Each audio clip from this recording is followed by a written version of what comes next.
Well, hello and welcome to Outdoor Oklahoma. I'm Todd Craighead. You know, just about every sportsman I know has a drawer full or a box full of knives like I do here. And it seems that every one of them holds a little bit different special meaning, like this one that was given to me by my uncle, or this one that I ordered out of the back of a magazine as a teenager, or even my Boy Scout Swiss Army knife. But I think of all these, the one that holds the most meaning for me would have to be this one here. This is a handmade knife that I actually had a part in helping to design and make. And that's what we're going to talk about today, is making your own knives. We're going to introduce you to a gentleman named Scott Free, who on a whim a few years ago tried making his own knife. And well, after more than 200 knives later and a lot of trial and error, Scott's got pretty good at knife making.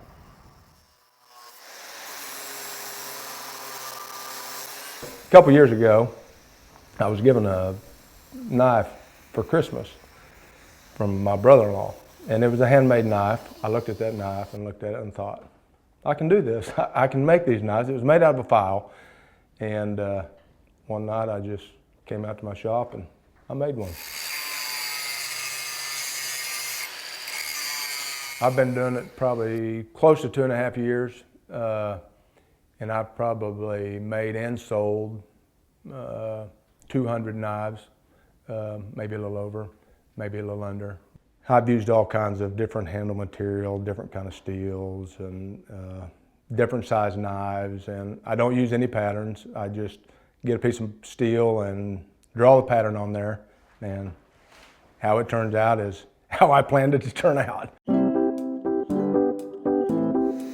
If you want to make your own blade, you're going to have grinders and sanders and polishers and a drill press. So it takes a lot more tools to make a knife from scratch than it does to buy a blade. If you have a handmade knife, whether you buy it or you make it, it's something different. If you wanted 10 knives, those 10 knives are not going to be identical because it is all done by hand. There's no CNC machine that cuts them, so they are going to be a little different. And that does set it apart, where, you know, a lot of people that buy a handmade knife, they want to look at it and they want to be able to tell that it's a handmade knife.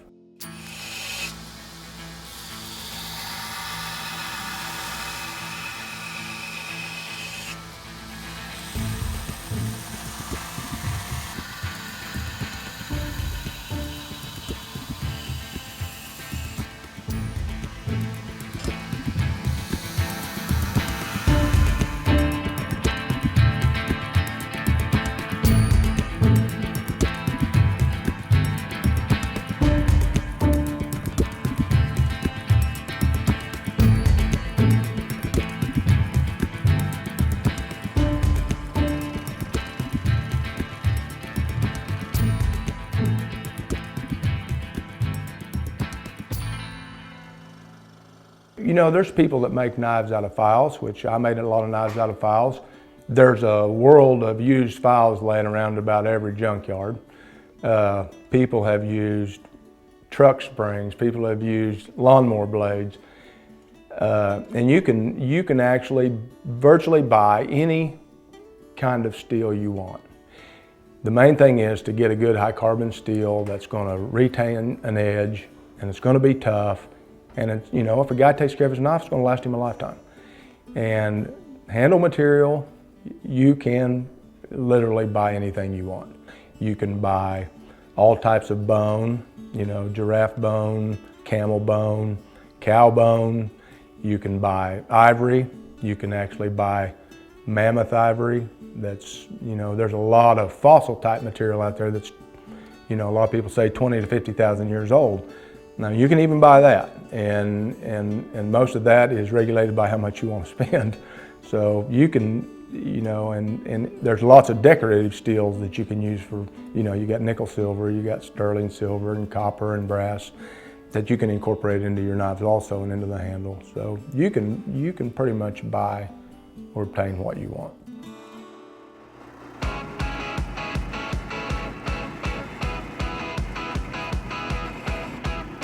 I would definitely suggest, hey, why don't you buy a blade and You know, if you don't want to buy the handles, buy the material and make your own handle and see if you do like it and see if it's something that you would be interested in.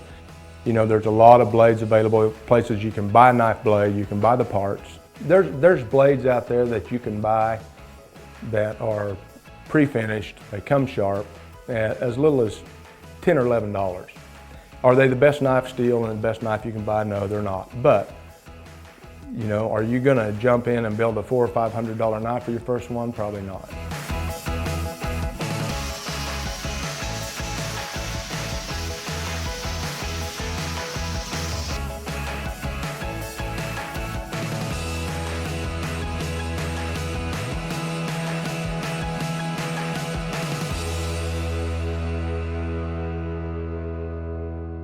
You know, earlier I mentioned how this knife holds special meaning to me, and mostly it's because I got to help design it and actually make the handle for it. Because of my birth defects and not being able to make a fist, well, this knife fits me like a glove. I wouldn't have been able to do this by myself without somebody guiding me through the process. And Scott today is going to have that opportunity to do just the same thing with our own director of our wildlife department, Richard Hatcher. Now, Richard's known Scott's knife making skills for a long time, and then finally today has a chance to hook up with him in his shop and let Scott walk him through the process of making his very first knife.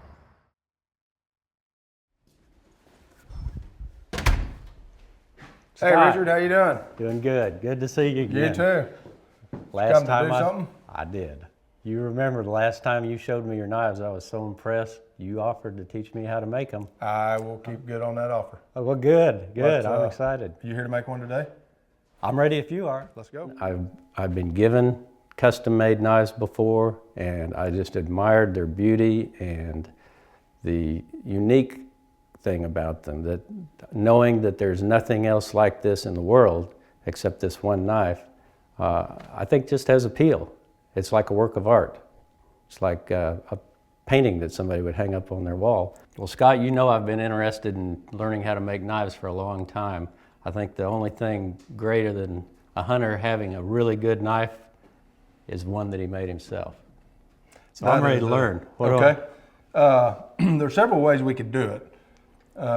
You can take a blank piece of steel like that right there and cut a knife blade out. I've got some Damascus steel here. These are billets.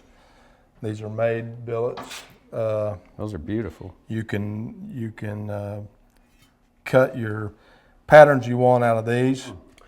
But I think making one out of a pre-made blade is probably your best bet. I want you to draw your pattern of your handle. These pieces of wood are match sets. If you'll look, the grains are the same. So you want to cut it that way.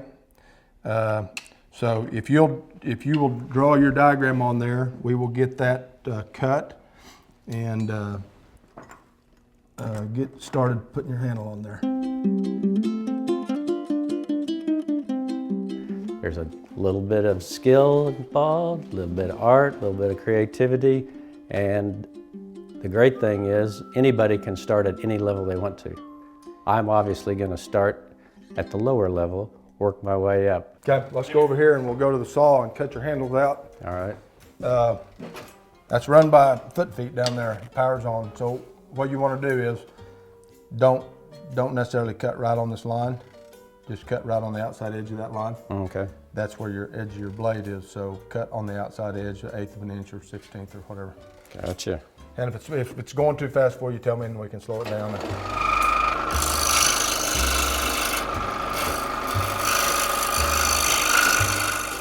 You know, when you got this ugly piece of steel and a couple of blocks of wood, you think, this is never going to be anything. But once that thing starts transforming and starting to look like a knife, I think he will get plenty excited. And maybe maybe he'll do it the rest of his life. And maybe he won't. Good. Done, drill it. It's a good start. Okay. Now we'll go back to the bench over there and get everything marked and drilled and All right. go from there. Okay, Richard, now what we're going to do is, now that you've got the handles cut out, we want to position that on there and we'll clamp it to where we want it. Make sure you're inside the line there. and we'll actually clamp that. And I'm gonna go ahead and do the first one for you, so right. you'll know, and then you can clamp the next one. Because basically all we're gonna do is clamp this handle to the knife, and that way you can use the knife blade actually for the drill guide. So once we have that clamp, you always want to check and make sure you're inside the edge of your handle, like so, Right. and then tighten her down. That's why I had to cut outside the line. Yes. Right? Okay. Yeah. Now's what you need to decide is what holes you want to drill. We know we got to have the 2 big fastening holes. We have 2 1/8-inch holes here. We can pin that.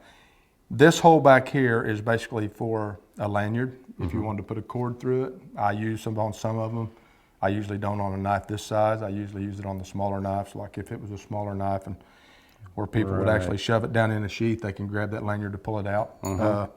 I But agree. that's up to you. How about the 2 big ones and these 2 up here? Okay. Just for add to the aesthetics of it. Okay, we'll take this over to the drill press and we'll drill these. We'll come back and then we'll reclamp this side and drill through both. Okay. So.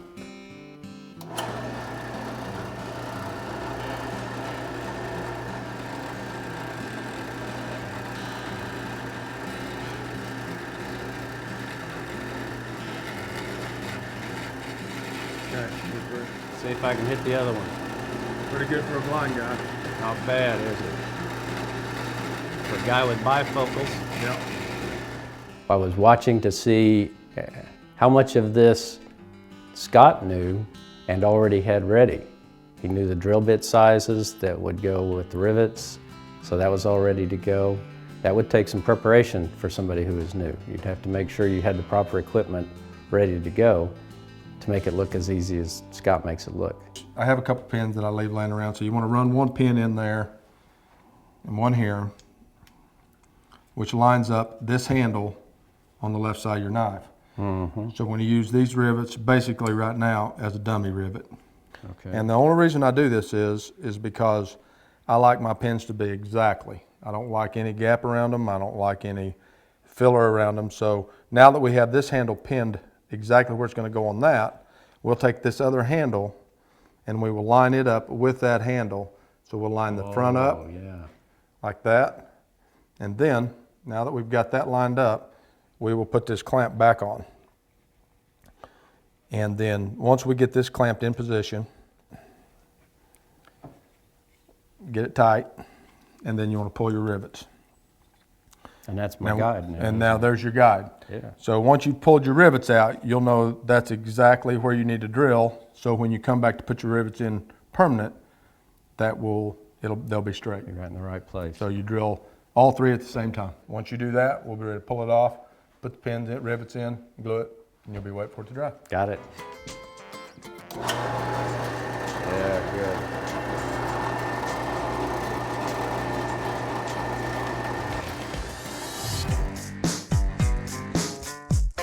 It's pretty cool. It's very exciting to me to know that I'm going to come home with a knife that I've made or helped make at least with the aid of somebody who knew what he was doing. Yeah, it's great.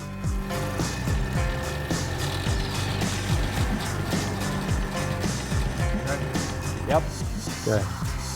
All I done was I just marked a curve in there just to give it more look on the blade. So we'll pull that Okay. back apart.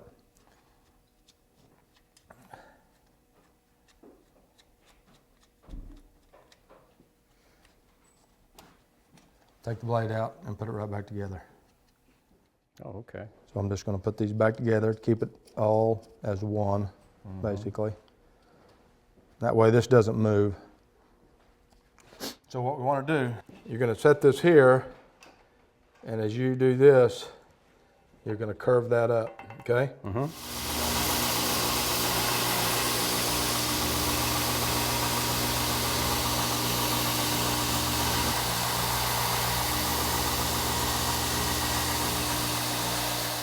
Now what we got to do is attach your handles to your knife. So we'll use epoxy for that. All right. You ready? Yep. I'm going to mix this for you. Get your handle ready. You want to just hold them rivets with your 2 fingers like that. Okay. And we'll put the glue on them. And then I want you to slide that in from the bottom side.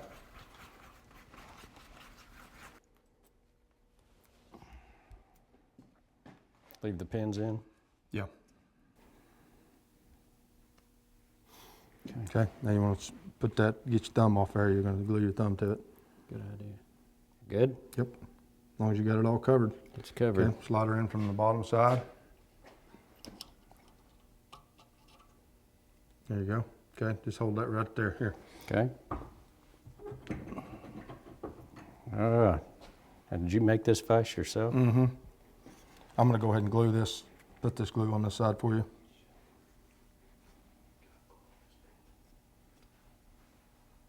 Put that side on, line your pins up, and All right. seize it together. Okay. Okay. Now you're going to put this screw in the other side of your rivet. Yeah, I got glue in my fingers. That's okay. It'll wipe off.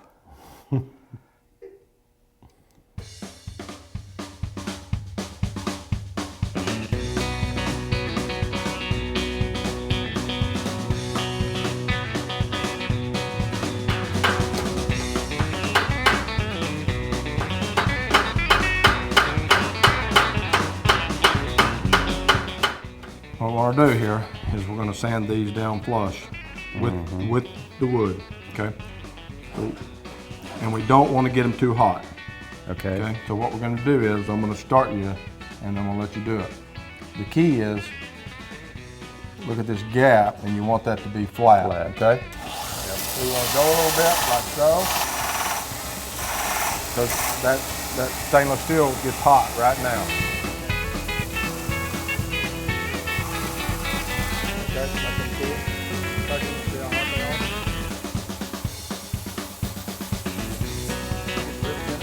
It's tight.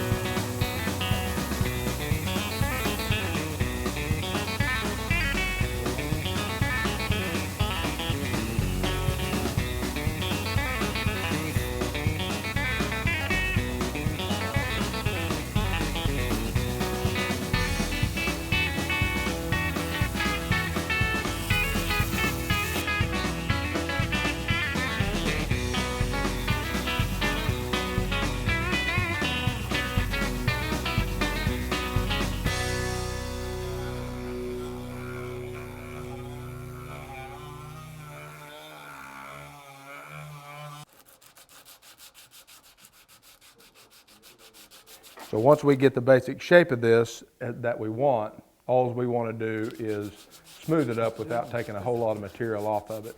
So he will actually sand these edges and round it in the top part of this all the way down to about 12,000 grit sandpaper. And that's a series of 10 different grits. And what you basically go is from what he's doing now is 600, and then he'll go from 600 to 1,500 all the way down to 12,000. So once he gets to the 12,000 grit, we'll actually put it on a polisher with some compound and polish it to a shine. And then he'll have a knife. So basically, I'm just polishing at this point. We're not taking any more wood off. We're just bringing out the grain and putting a real nice finish on it. In order to get into it, I think it's just going to depend at what level a person wants to get into it. It could be started very inexpensive. I think $15 or $20 and a person could have a knife with a screwdriver and some glue. Again, to get set up like Scott is set up, you need a good belt sander, drill press, and so forth. But again, you can start small, work your way up. That's the beauty of it. Just get in at whatever level you feel comfortable. He's going to walk away with a knife, and he's going to walk away with a knife of his own. It doesn't matter how good it is to you or me or somebody else. It matters how good it is to him. And it may be the ugliest knife in the state of Oklahoma, but it may be the best knife he's ever seen. So, you know, there's a lot to when you're done, I made this, you know. Well, we've worked on this knife, and the last process is I'm just going to run this polisher over there, over this handle that he spent so much time sanding. So I'm going to run that polisher over it right quick. I think if I went out tomorrow, I could put together a very simple knife.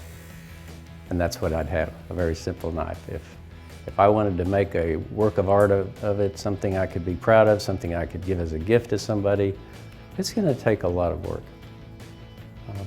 but it would be fun. Be fun learning, fun playing with it. That's beautiful. Beautiful. Scott, thank you. You bet, anytime. Appreciate that very much. What a feeling of accomplishment. What satisfaction to know that I'll be skinning a deer with the knife that I made the next time I take a deer. It's just a great part of being in a lifelong sport and tradition of hunting. You know, we'd like to thank Scott today for showing us really just how easy and simple it is to make your own knives. In fact, after filming that episode, Richard went out and actually bought some specialized equipment and has made several knives all on his own. Hey, thanks for joining us today. For all of us at your wildlife department, I'm Todd Craighead, and we'll see you right here next time on Outdoor Oklahoma.